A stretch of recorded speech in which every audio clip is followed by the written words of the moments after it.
Ok.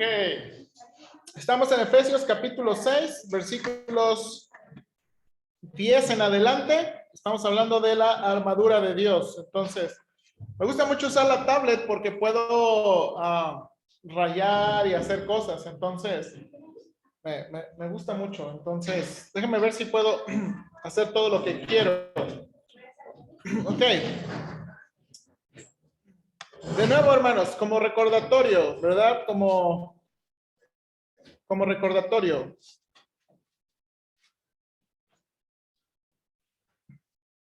Ok, tenemos aquí, ¿verdad? El pasaje. Hermanos, ¿cuáles son los mandamientos principales? Déjame leer aquí. Por lo demás, hermanos míos, fortaleceos en el Señor y en el poder de su fuerza. Vestidos de toda la armadura de Dios para que podáis estar firme contra las acechanzas del diablo, porque no tenemos lucha contra sangre y carne, sino contra principados, contra potestades, contra los gobernadores de las tinieblas de este siglo, contra huestes espirituales de maldad en las regiones celestes. Por tanto, tomad toda la armadura de Dios para que podáis estar firmes en el día malo, y habiendo acabado todo, estar firmes. Estad pues firmes, ceñidos vuestros lomos con la verdad, y vestidos con la coraza de justicia.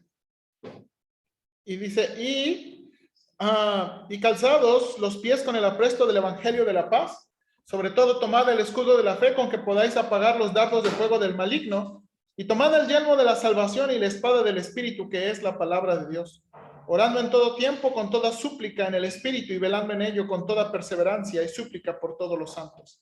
Y por mí, a fin de que al abrir mi boca me sea dada palabra para dar a conocer con denuedo el misterio del evangelio, por el cual soy embajador en cadenas, que con denuedo hable de él como debo hablar. ¿Ok? Bien, hermanos. Ok, ¿cuáles son, verdad? ¿Cuáles son en estos versículos? ¿Cuáles son, hermanos, los mandamientos principales? Ok, dijimos ok, bien, Rodrigo nos acaba de dar. ¿Cuántos mandamientos principales hay aquí? Hay, ¿verdad? Hay 3 mandamientos principales. O el primero es, fortaleceos en el Señor y en el poder de su fuerza. El segundo, vestíos. ¿Ok? Y el tercer mandamiento, estar pues firmes. ¿Ok? Esos son los 3 mandamientos principales del pasaje. ¿Ok? Fortaleceos, vestíos y estad pues firmes. Estos tienen una progresión, ¿verdad? El primero, hermanos, en el primero dijimos, ¿verdad? En este mandamiento dijimos, nosotros recibimos ¿qué? Fuerza del Señor, ¿ok? Es un mandamiento pasivo. Nosotros permitimos al Señor que nos fortalezca y creemos, hermanos, que eso no significa nada abstracto y sobrenatural, sino recibir la fuerza que ha sido provista ¿en dónde? En su armadura, en su armadura. Entonces, cuando dice aquí, recibe, fortalécete, permite la fuerza del Señor, esa fuerza viene ¿qué? En la armadura. Y entonces, ¿verdad? Nos manda a vestíos la armadura. Nosotros nos las ponemos, ¿ok? Y por último, ¿verdad? En la progresión, aquí tenemos, estad pues ¿qué? Firmes. Ahora, hermanos, cuando hablamos de firmeza, recuerden que esta palabra firmes es una palabra clave, ¿verdad? Está, ¿verdad? Aquí, aparece aquí, estar firmes, ¿verdad? Contra las acechanzas del diablo. Luego dice también, para que podáis, ¿qué? Resistir, es la misma palabra, y acabando todo, estar firmes. O sea, miren las veces que aparece esta palabra. Esta palabra es clave. Estar firme, resistir, es una palabra clave. Ahora, ¿qué es la idea de esta palabra clave? Sí, pero de estar firmes. ¿Qué significa estar firmes? Aguantar. Aguantar. La idea de estar firmes es aguanta. Es aguanta. Va a venir, van a soplar vientos, va a venir guerra, va a venir un montón de cosas. Esta idea es aguanta, aguanta, aguanta. Ahora, hermanos, hemos estado viendo, ¿verdad? Hermanos, no estoy detallando todo, ¿verdad? Lo que podemos encontrar en el pasaje, pero estoy tratando de poner las cosas principales, ¿verdad? Y quiero enseñarles aquí quiero ir directamente donde dice, estad pues firmes. El último mandamiento es en el donde analizamos, hay 6 elementos en la armadura, ¿ok? Estad pues firmes, ceñidos, y luego vemos aquí. Ay, permíteme tantito.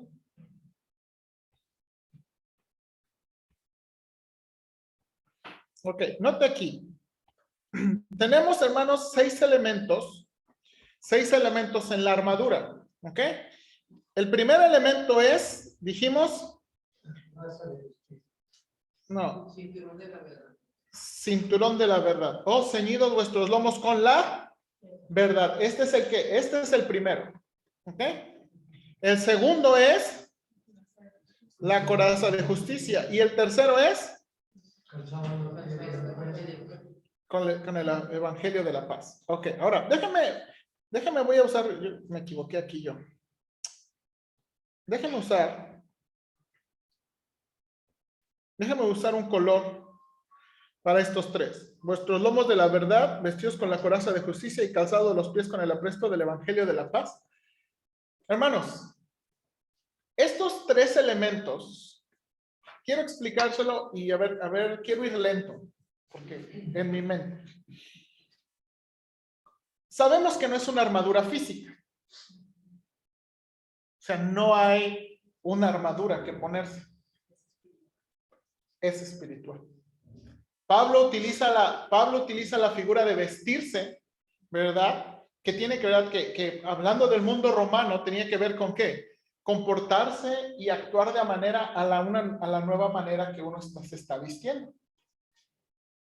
Hermanos, creo que aquí, ¿verdad? La ilustración o los 3 elementos o los 6 elementos pueden dividirse en 2 grupos.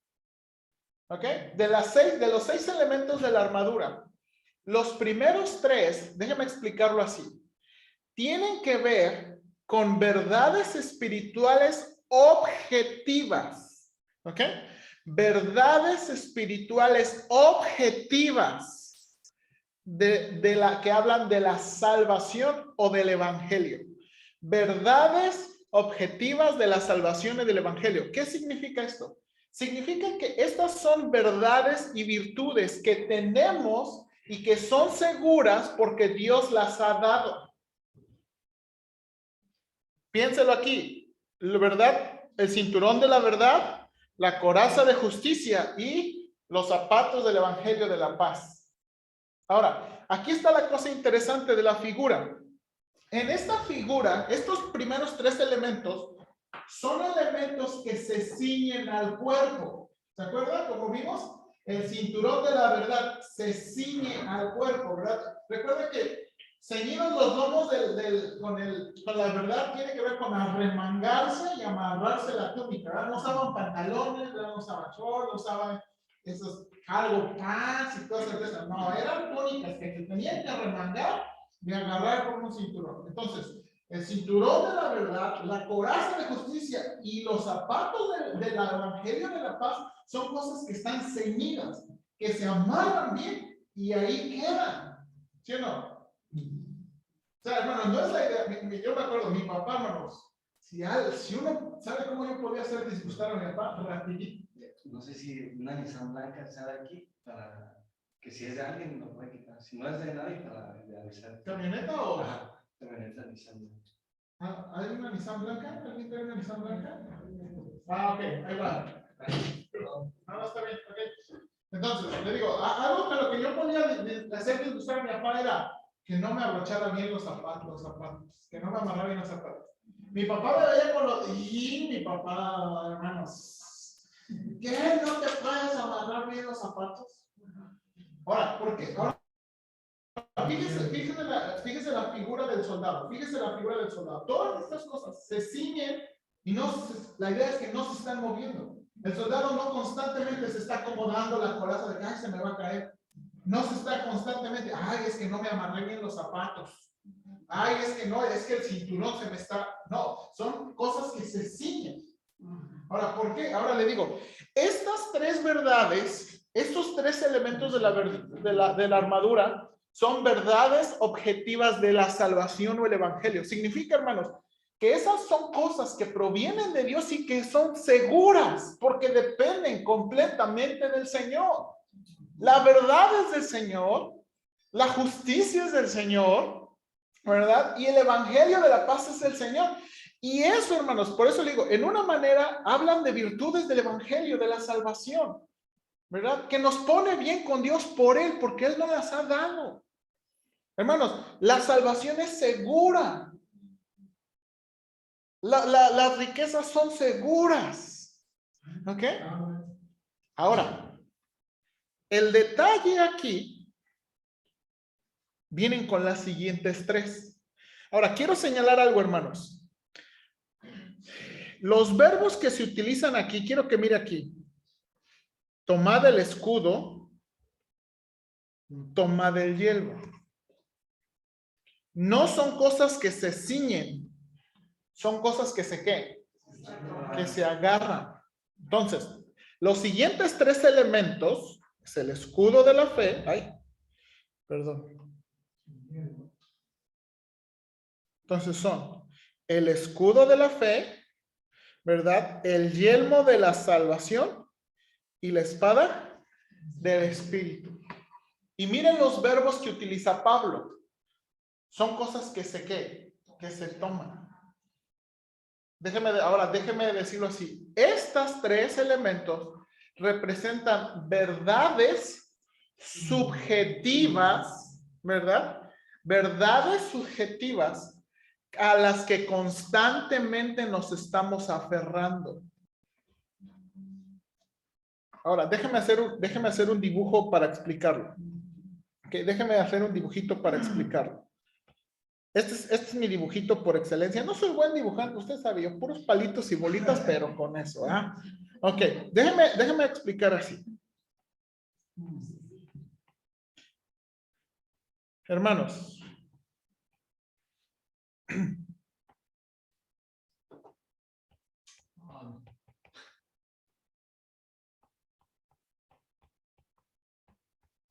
Ok. Esto ilustra la salvación. Hermanos, la Biblia enseña que la salvación es segura por la obra de Cristo. Su sacrificio, su sangre, su muerte, su sepultura y su resurrección, ¿verdad? Todo eso completó la salvación. Eso es seguro. Él no va a morir otra vez. Él no va a derramar sangre otra vez. Todo eso fue segura. Todo eso le llamamos, todo eso es una base objetiva. No hay duda de que la salvación es completa en Cristo. El asunto aquí, que a veces nos pasa, y le llamamos subjetiva, es que nosotros, ¿verdad? Tenemos que creer. Ay, que está muy grande esto. Nosotros, hermanos, tenemos que creer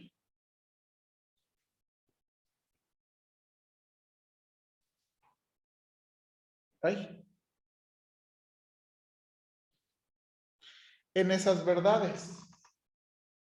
Y eso es un asunto subjetivo. ¿Por qué? Porque depende de cada persona. Hermanos, la duda de la salvación, déjeme usar esta de nuevo, manteniendo la ilustración. Las dudas de la salvación, hermanos, no vienen de dudar de la obra de Cristo. Es raro que una persona dude. No, a mí se me hace que Cristo tiene que hacer otra cosa más. No, yo creo que su sangre no fue completamente pura. No, yo creo que le faltó. Es raro que una persona dude, ¿verdad? Sobre la obra de Cristo. Lo que la mayoría de nosotros llegamos a dudar es si en verdad tenemos la fe suficiente, si en verdad tenemos la fe correcta, si en verdad tenemos el conocimiento. Y todo eso es subjetivo, todo depende de nosotros. ¿Sí o no? ¿Me explico? Podría decir que la fe correcta, porque muchas tienen fe, pero no es conforme a... Ahí voy, hermano. Primero déjame explicar esto, lo objetivo y lo subjetivo. Lo objetivo, ¿verdad? O sea, por ejemplo, mira, lo objetivo, esto es café, esto es una taza. Esto no va a cambiar. ¿verdad? Esto es un café, una taza. Ahora, ¿qué tan bonita es la taza? Eso ya es subjetivo. ¿Qué tan bueno está el café? Eso ya es subjetivo, ¿sí o no? ¿Qué tan caliente está? Para algunos, por ejemplo, para mí, está tibiezón. A mí me gusta que me queme la lengua. Hay algunos que no, que de verdad, tibio es. Entonces, todo eso es subjetivo. Todo eso es subjetivo. Ahora, ¿por qué necesito explicar esto? Regreso al pasaje. Cuando hablamos, hermanos, cuando hablamos de estas son las tres verdades que nos quedaban. Tomad el escudo de la fe, tomad el yelmo de la salvación y la espada del Espíritu. Estamos hablando de verdades subjetivas a las que constantemente tenemos que hacer caso, tenemos que practicar, aprender, agarrar cosas, virtudes, que constantemente, una palabra que me gusta, que constantemente tenemos que apropiar. Note aquí, tomad el escudo de la fe, tomad el yelmo de la salvación y la espada del Espíritu. Son cosas que nosotros agarramos. Son cosas que nosotros nos agarramos. ¿Ok? Ahora, déjame, voy a dejar de compartir pantalla por un momento y luego regreso, al pasaje. ¿Ok? Ahora, quiero hermanos, con paciencia, ¿verdad? Con paciencia, tratar de ver prácticamente y específicamente cómo funciona eso. O sea, ¿cómo se toma el escudo de la fe? Porque uno diría, pues sí, tomen el escudo de la fe, ajá, ¿y eso cómo se hace? ¿Cómo se toma el yelmo de la salvación?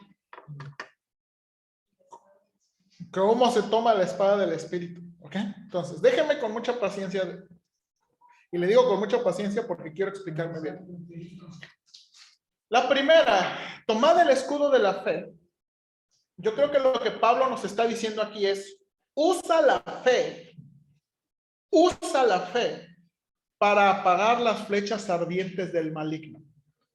Hermanos, la fe, cuando la Biblia habla de la fe siempre requiere un objeto. La fe siempre, la confianza siempre requiere un objeto. La fe no existe por sí sola. La fe no existe, y ahorita le voy a dar un ejemplo, no existe por sí sola, siempre necesita un objeto. Algo o alguien quien se confíe. Algo o alguien en quien se confíe. Entonces, aquí entendemos, aunque Pablo no lo especifica, sabemos que el objeto es Dios, ¿verdad? Tomad el escudo de la fe para que podáis apagar, ¿qué? Los dardos de fuego. Ahora, quiero comprobarle eso. Alguien ayúdeme, Efesios 2:8. Efesios 2:8. Porque por gracia sois salvos por medio de la fe, y esto no de vosotros, pues es de Dios. Ok, note ese versículo. Mismo versículo dice, porque por gracia sois salvos por medio de la fe. La fe se usa. Y dice aquí que la fe es la que nos hizo salvos. ¿Sí o no? Dice ahí, ¿no? La fe nos hizo, ¿por qué? Por medio de la fe. Por medio de la fe. Efesios 3:2. ¿Alguien? Efesios 3:2. Si es que habéis oído de la administración de la gracia de Dios que me fue dada para con vosotros. Entonces es 3:12. A ver. En quien tenemos seguridad y acceso con confianza por medio de la fe. Ok, está hablando de... Lee el versículo anterior, 3:11 y 12, Rodrigo. 3:11 y 12. Conforme al propósito eterno que hizo en Cristo Jesús nuestro Señor, en quien tenemos seguridad y acceso con confianza por medio de la fe. Ok, está hablando de nuestro acceso a Dios. Por medio de Jesús tenemos acceso. Y luego dice, y tenemos seguridad por medio de ¿qué? De la fe. De nuevo, la fe se usa y la fe tiene un objeto. La fe se usa y la fe tiene un ¿qué? Un objeto. Exactamente. Ahora, ¿Cómo se usa? ahora, exactamente, ese es el asunto, cómo se usa la fe y en dónde ponemos la fe. Esa es la cosa importante. Ahora, hermanos, segunda de Corintios 5, 6 y 7. Segunda de Corintios 5, 6 y 7. Así que vivimos confiados siempre y sabiendo que entre tanto que estamos en el cuerpo, estamos ausentes del Señor, porque por fe andamos, no por vista. Ok, esa última frase, porque por fe andamos, no por vista. Déjeme leerle los mismos versículos en la Nueva Traducción Viviente. Segunda de Corintios 5, 6 y 7. Déjame leer mismos versículos en la Nueva Traducción Viviente. Así que siempre vivimos en plena confianza, aunque sabemos que mientras vivamos en este cuerpo, no estamos en el hogar celestial con el Señor. Pues vivimos por lo que creemos y no por lo que vemos. Dice Pablo, eso es lo que significa, porque por fe andamos, no por qué. No por vista, porque por fe andamos, no por vista. De nuevo, la fe se usa. Aquí en oposición, el versículo está en oposición ¿a qué? A lo que se ve. La fe cree lo que no siempre se ve. No siempre se ve. Ahora, hermanos, esto es muy de nuevo. Cuando Dios está diciendo aquí en la armadura, tomad el escudo de la fe para que podáis apagarlos. Dios está queriendo que se use la fe. Ahora, déjeme darle una ilustración. Vaya Marcos, capítulo 4.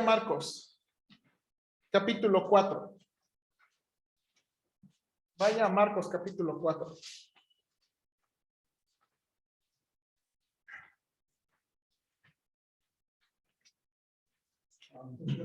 Usted conoce este pasaje, Marcos capítulo 4, cuando Jesús calma la tempestad, ¿no?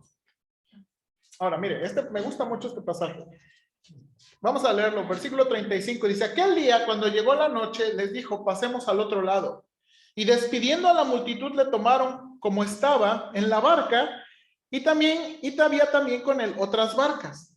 Pero se levantó una gran tempestad de viento y echaba las olas en la barca de tal manera que ya se anegaba. Y él estaba en la popa durmiendo sobre un cabezal y le despertaron y le dijeron, maestro, ¿no tienes cuidado que perecemos? Y levantándose reprendió al viento y dijo al mar, calla, enmudece. Y cesó el viento y se hizo grande bonanza. Miren las palabras del Señor. Miren las palabras. Y les dijo, ¿por qué estáis así amedrentados? Miren la pregunta. ¿Cómo no tenéis fe? ¿Cómo no tenéis fe? Ahora, hermanos, aquí el punto importante es, ¿no creían algo de Dios? ¿No creían algo de Cristo? ¿Tenían o creían? ¿No tenían algo? O sea, ¿no creían algo ya de Cristo para ese evento? O sea, ya le habían seguido, ¿no? Ya habían dejado sus oficios, ya habían dejado sus empresas, ya le habían visto hacer milagros. Por lo menos sabemos que el primer milagro fue el agua convertida en vino. Por lo menos un milagro ya le habían visto. Entonces ya sabían quién era él, ya sabían que podía hacer milagros. Entonces cuando les dice no tenéis fe, no significa que no tenían ningún conocimiento de él, ni que no habían confiado en él. Es que no estaban usando esa fe para esa circunstancia. No estaban usando la fe para esa ¿qué? Circunstancia. Y les pregunta, y esa es su pregunta del Señor. ¿Por qué no la usas?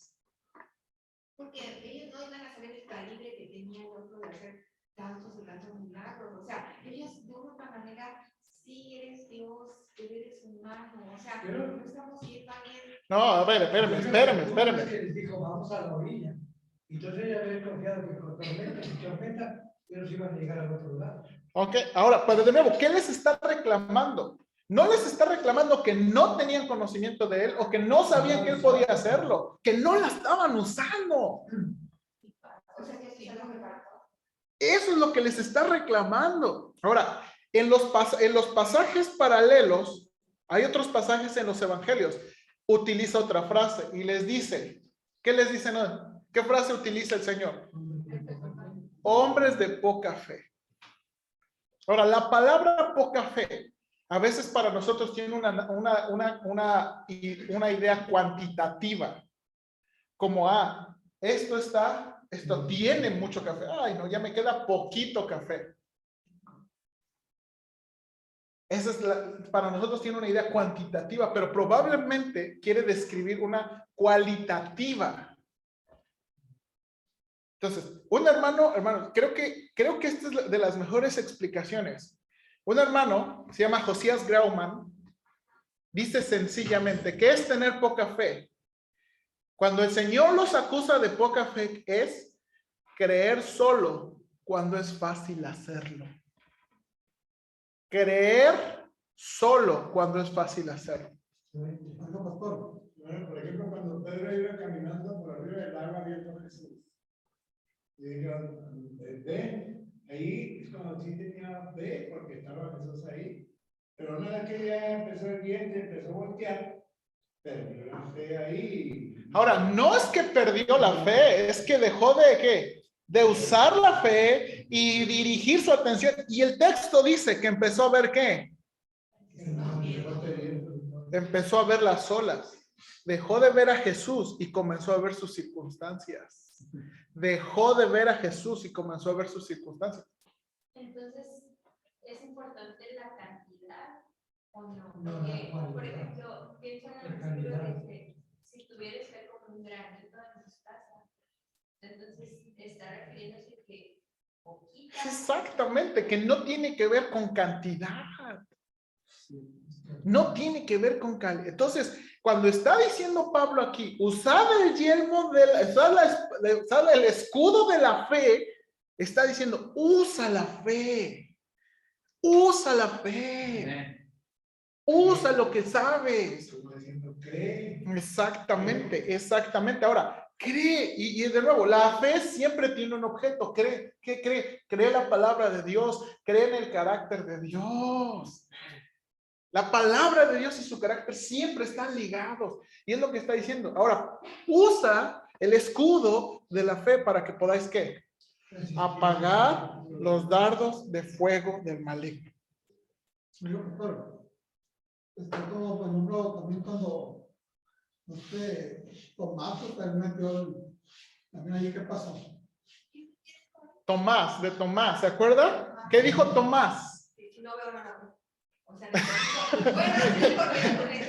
Así es, sí, el dicho es perfecto, ¿no? Para no ver, no creer. Dice, si yo no pusiera, si yo no tocare, y tocó, y Dios, y Cristo lanza una bienaventuranza, bienaventurados los que no vieron, y creyeron, usaron la fe. Y ahora, hermanos, aquí de nuevo, la fe siempre tiene un objeto. La fe siempre no tiene un objeto. Cuando el Señor les dice en esta ilustración que no tienen fe o que son hombres de poca fe, les está diciendo, no la están usando. Y el asunto de hombres de poca fe es creer solamente cuando es fácil hacerlo. No, yo creo que el Señor cambia la tempestad, pero yo estoy en la arena. ¿Verdad? Yo creo que el Señor provee, pero tengo mi despensa llena. Pero pastor, está también cuando dice, por ejemplo, muchas veces dice, porque vistes, creíste, pero porque hay circunstancias, pero más hermoso y más bonito será cuando no vemos. Exactamente, por eso Pablo dice, usa la ¿qué? Usa la fe. Toma el escudo de la fe. Ahora, hermanos, déjenme avanzar porque me quedan dos más. Para apagar los ¿qué? Dardos de fuego del maligno. Hermanos, un montón de veces se utiliza en Efesios la palabra contra, porque no tenemos lucha y sangre porque no tenemos lucha contra carne, sino contra. Hermanos, Los dardos de fuego del maligno existen. Y nunca somos mandados a investigar cómo, de qué manera. Somos mandados a usar la fe. Hermanos, es muy inútil, con todo respeto, hacer un estudio de las huestes celestiales y todo y tratar de entender el complejo mundo espiritual. No somos mandados a hacer eso, somos mandados a usar la fe. A usar la fe. Lo que la Biblia ha dicho, lo que Dios se ha revelado. Usen la fe porque el mundo espiritual existe.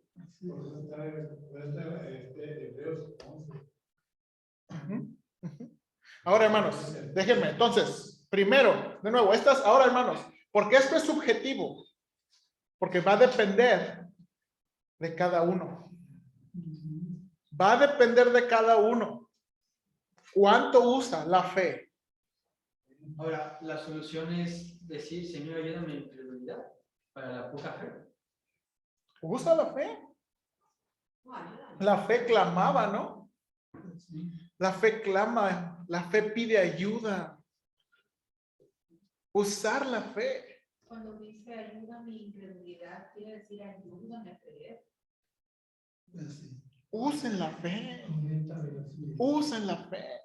Ahora, ahorita va a ver que hay una conexión interesante. Luego, el segundo elemento, espérame, hermana Sandra, espérame, el segundo elemento subjetivo es que tomad el yelmo, el casco de la salvación. ¿Ok? Hermanos, la comparación en esta metáfora es el casco del antiguo soldado romano con la seguridad de la salvación. Hermanos, lo que probablemente está tratando de decir Pablo es: usa la salvación, usa la certeza de la salvación para proteger tu alma de las tentaciones y pruebas. Ahora, dice aquí, hermanos, dice aquí algo muy interesante: tomad el escudo de la fe para que podáis apagar los dardos del maligno, y tomad el yelmo de la salvación y la espada del Espíritu. Entonces, se da por hecho que se toma el escudo para apagar los dardos, pero no nada más el escudo, también se utiliza ¿qué? El yelmo. Bueno, yo supondré que ya los tengo. Bueno, ahora lo que está tratando de decir es: úsalo, póntelo. Entonces, ahora, este yelmo se describe como la salvación, hermanos. Hermanos, el yelmo de la salvación habla de la confianza pasada, la realidad presente y la expectativa de la salvación. Hermanos, cuando usted creyó en Cristo, eso es una confianza pasada. Yo en el 2001, en abril del 2001, yo por primera vez le pedí a Cristo salvación por mi alma.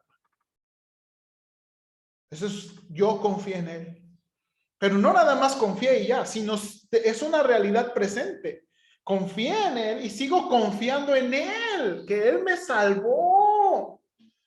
Y tengo una expectativa futura, que si me muero, tengo ¿qué? Salvación. Hermanos, hay todavía elementos de la salvación que no hemos gozado. Hay elementos de la salvación que todavía nos falta por experimentar. ¿Cómo qué, hermanos? Como la salvación del pecado de nuestros cuerpos y la maldición del pecado en el mundo.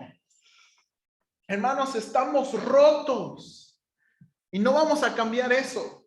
Este mundo está roto y no vamos a cambiar eso. Por eso anhelamos una salvación. Pablo lo dijo en Romanos 8. Las aflicciones del tiempo presente no son comparables con la gloria venidera que en nosotros ha de manifestarse. Hermanos, el usar el yelmo de la salvación es apropiarse. De nuevo, es apropiarse de la confianza pasada, la realidad presente y la expectativa futura de la salvación. Hermanos, la salvación no nada más fue un evento que terminó en el pasado, es algo presente. Tanto que el mismo apóstol Pablo, miren lo que dice Filipenses 2. Tanto que el apóstol Pablo dice aquí, Filipenses capítulo 2.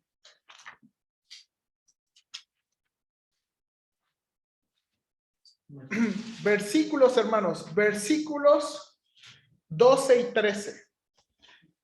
Por tanto, amados míos, le está escribiendo a la iglesia de Filipos, como siempre habéis obedecido, no como en mi presencia solamente, sino mucho más ahora en mi ausencia. Mire esa frase. No sé si alguna vez le había llamado la atención, pero mire la frase ahí. Ocupaos en vuestra salvación con temor y temblor. Ocúpate. Hermanos, otra palabra que usted puede traducir es trabaja. Ah, caray. Ahí está hablando de salvación por obras. ¿Verdad? Trabaja. Gracias, hermana Alma. Gracias. Que pareciera que dice eso. Pero la clave está en entender lo que significa la palabra ocupados. La palabra ocupados que se utiliza ahí, hay dos explicaciones. Le voy a dar una que tiene que ver con el contexto de Filipos. Esta palabra se utilizaba en las minas.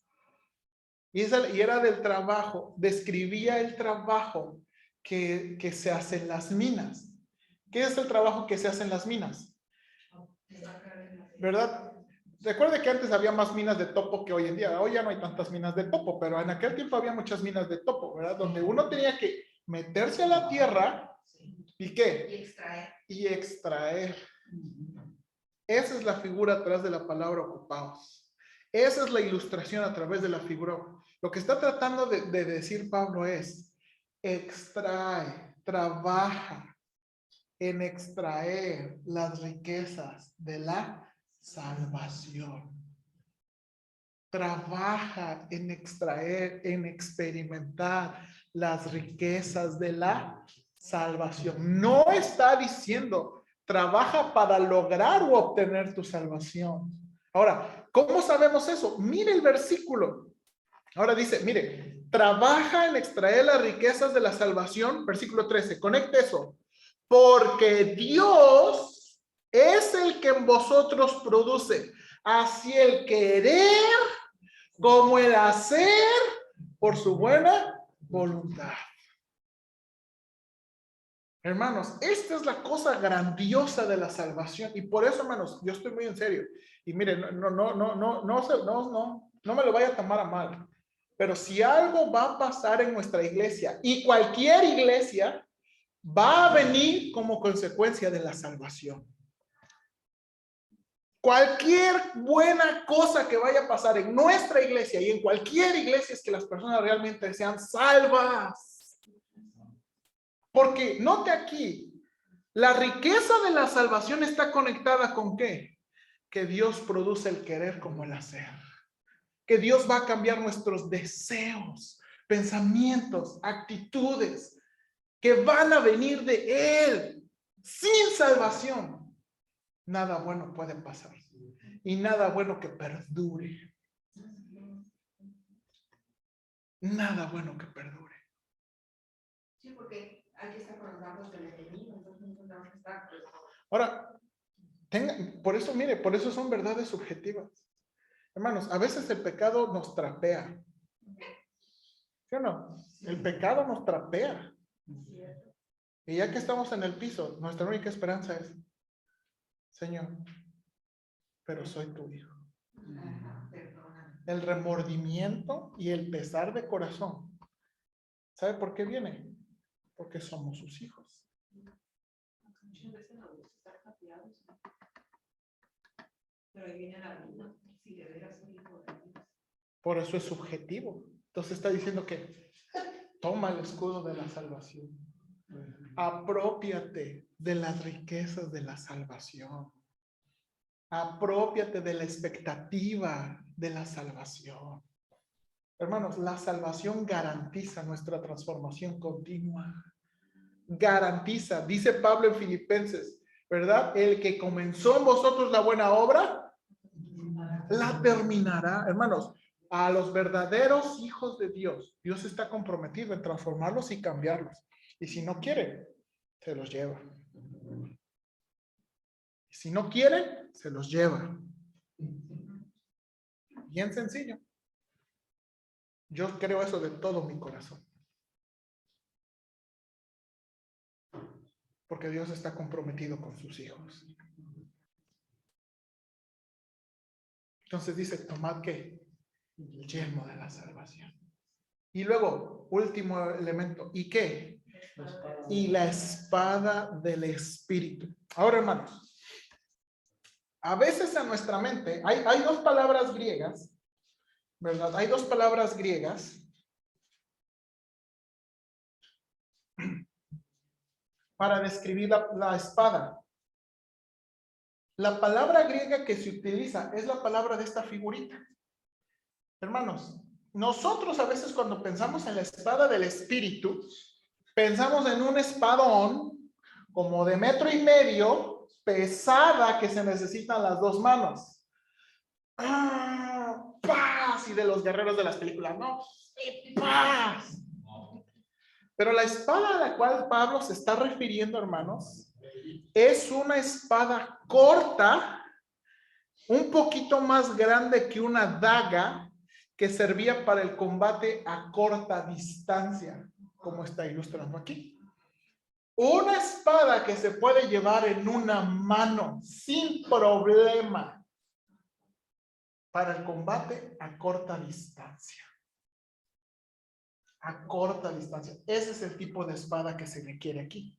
Ahora, note aquí lo que dice en Efesios capítulo dice, tomad la espada, tomad el yelmo de la salvación y la espada del Espíritu, que es la palabra de Dios. Hermanos, en el idioma original hay varias palabras para referirse a palabra. Parece trabalenguas, ¿no? Una palabra, por ejemplo, una palabra es logos en griego. Esa es la palabra que utiliza Juan 1:1. En el principio era el logos era con Dios y el logo era Dios. Ese es el mismo que se utiliza en Apocalipsis cuando dice, y Cristo se llamaba el logos de Dios. Pero hay otra palabra que es la palabra rema. La palabra rema, hermanos, la palabra rema enfatiza las palabras habladas. Enfatiza, hermanos, o tiene este matiz, las palabras gramaticales, lo que se dice. Entonces, cuando Pablo está describiendo aquí la espada del Espíritu, que es la palabra de Dios, está hablando literalmente las palabras de Dios. Las palabras, artículos, adjetivos, sustantivos, verbos, palabra de Dios. Eso es a lo que se está refiriendo, la rema de Dios. No el concepto general, no las conclusiones generales, las palabras de Dios, la rema de Dios. Esa es la palabra que se utiliza aquí. Ahora, hermanos, el Señor, hermanos, esta es una escena que nosotros sabemos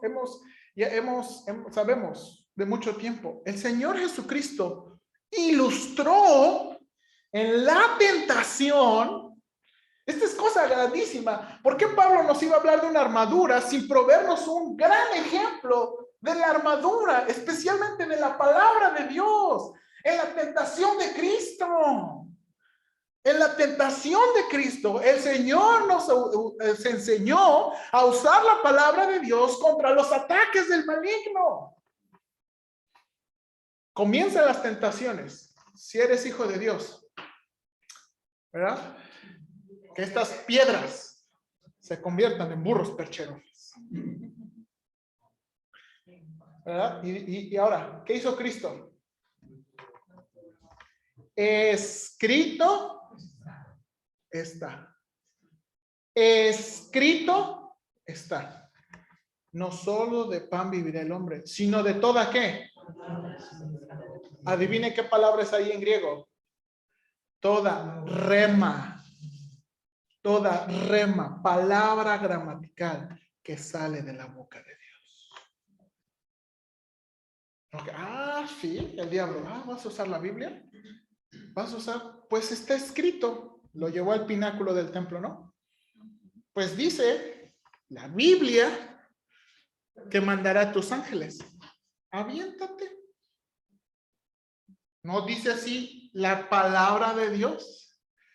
Cristo vuelve a decir, escrito está, no tentarás al Señor.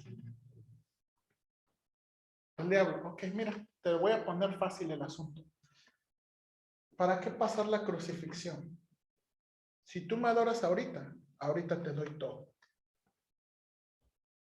¿Para qué pasas la crucifixión?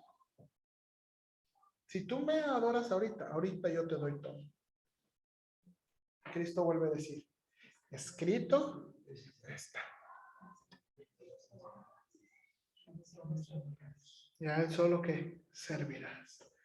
Hermanos, ahora note aquí, note esa cosa tremenda. El diablo también citó la palabra de Dios, pero lo hizo de forma engañosa.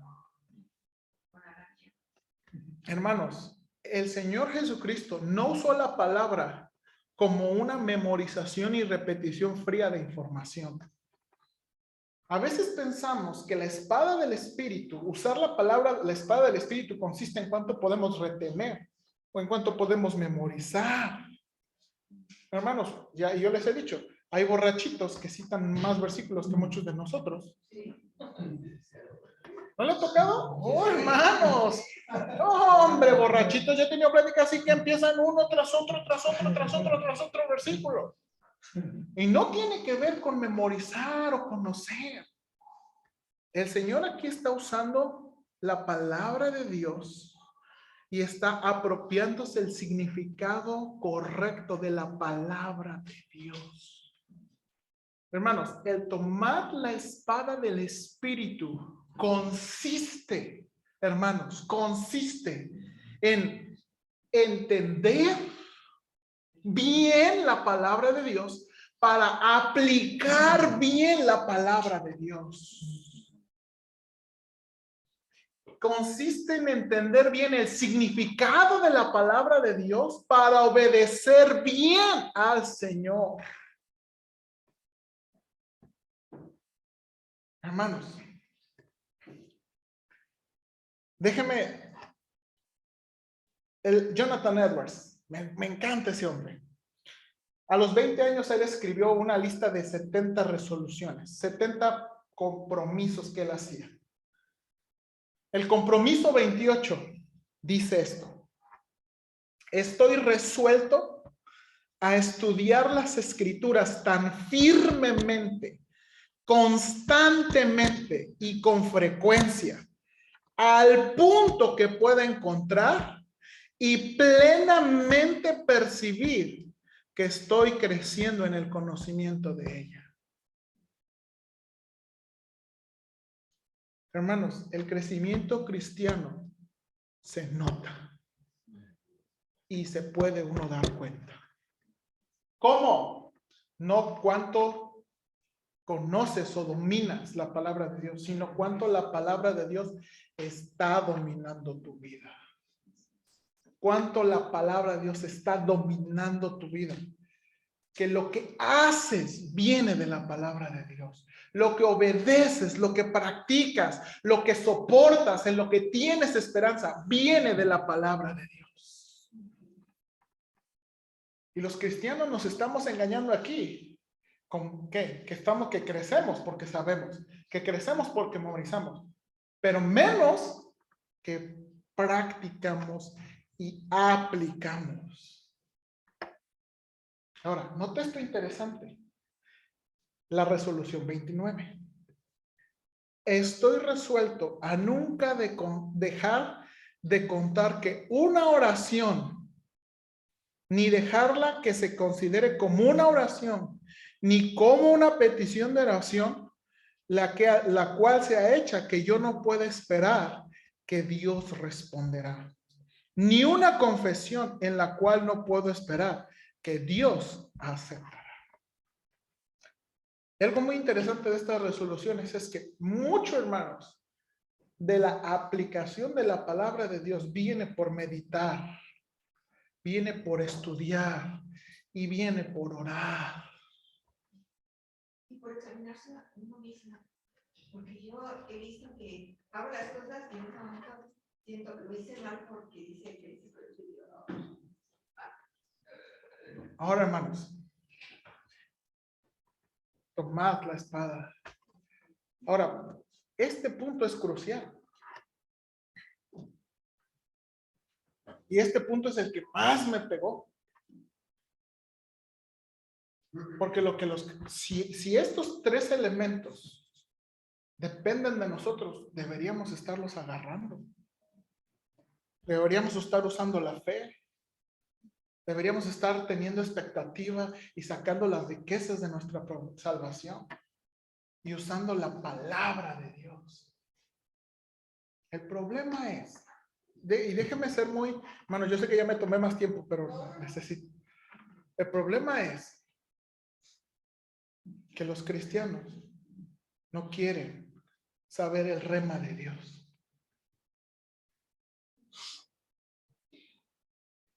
No quieren. Van a YouTube por un mensaje motivacional.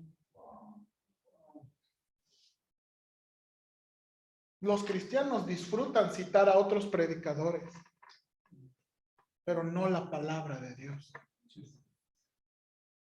Y los predicadores disfrutan. Voy a estructurar una frase para que me recuerden. Eso es necio. Necio. Nos jactamos de decir la palabra de Dios y no entendemos la palabra de Dios. Hermanos, yo les he dicho, la palabra de Dios y el significado de la palabra de Dios comienza con lo que lees aquí. Hermanos, no usamos la palabra de Dios como un trampolín a decir santa esa de barbaridades. No es como, voy a leer un versículo y no vuelvo a usar la Biblia y Iglesias se están acostumbrando a que los apedren. No, sí, que me dé duro, que me digan. Pero no saben la palabra de Dios, ignorantes de la palabra de Dios. ¿Cómo vamos a responder a los engaños de Satanás? ¿Cómo vamos a responder a sus dardos, sus mentiras? Y luego esto es interesante, que Satanás ni siquiera tiene que traer a herejes. Muchos están ya dentro de la iglesia, que no saben la palabra de Dios, la rema de Dios. Satanás dice, sí, que ellos solitos se confunden. Míralas, ellos solitos tuercen la Biblia. Ni cómo ayudarles, solitos la tuercen. Y ahí están los cristianos practicando un montón de barbaridades, porque no saben el rema de Dios, no entienden el rema de Dios. Las palabras de Dios.